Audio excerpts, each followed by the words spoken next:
This video is about Ralph Vaughan Williams' Fantasia on a Theme by Thomas Tallis. I'll explain the most important things about the work and the composer. Ralph Vaughan Williams was born in England in 1872 and showed an early interest in music.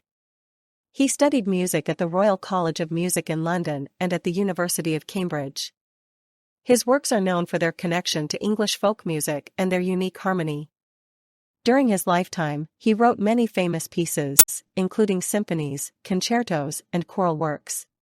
He died in 1958 at the age of 85.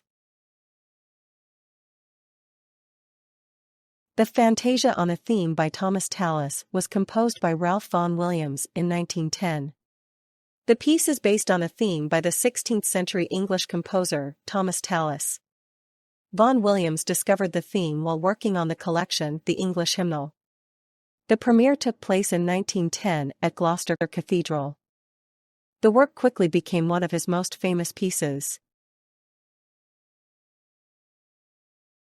The Fantasia on a Theme by Thomas Tallis has a calm and spiritual character. It begins with a gentle melody played by the strings. As the piece progresses, the themes develop and become more intense. Soft and powerful passages alternate.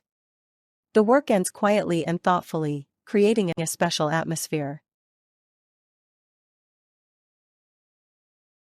The theme by Thomas Tallis comes from the Psalter of 1567, a collection of church music.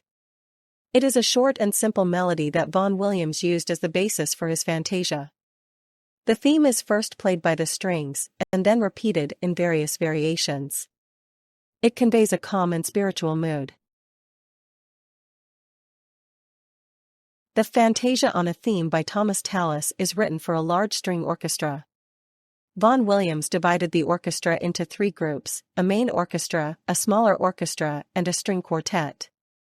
These groups often play independently of each other, creating a special sound. This creates an echo effect that is part of the special atmosphere of the work. The Fantasia on a Theme by Thomas Tallis has a free musical structure. The work begins with the presentation of the theme and then develops into a series of variations. Soft and dramatic passages alternate. The different string groups often play independently of each other. The work ends quietly and thoughtfully with a repetition of the theme. The premiere of the Fantasia on a Theme by Thomas Tallis took place in 1910 in Gloucester Cathedral. The work was part of the Three Choirs Festival, a well-known music festival in England. The cathedral's special acoustics enhanced the echo effect of the various string groups. The audience responded enthusiastically to the work. Since then, it has become an integral part of the classical repertoire.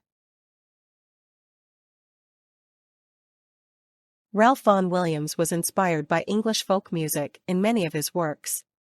He collected and studied old folk songs and church music. These influences can also be heard in the Fantasia on a Theme by Thomas Tallis. The melodies and harmonies are reminiscent of 16th-century music. Vaughan Williams thus created a link between old and modern music. Ralph Vaughan Williams' music is still played all over the world today. His Fantasia on a Theme by Thomas Tallis continues to inspire musicians and listeners. It reminds us of his great talent and his ability to reinterpret old melodies. Vaughan Williams has left a musical legacy that inspires generations of musicians. His works remain an important part of classical music history.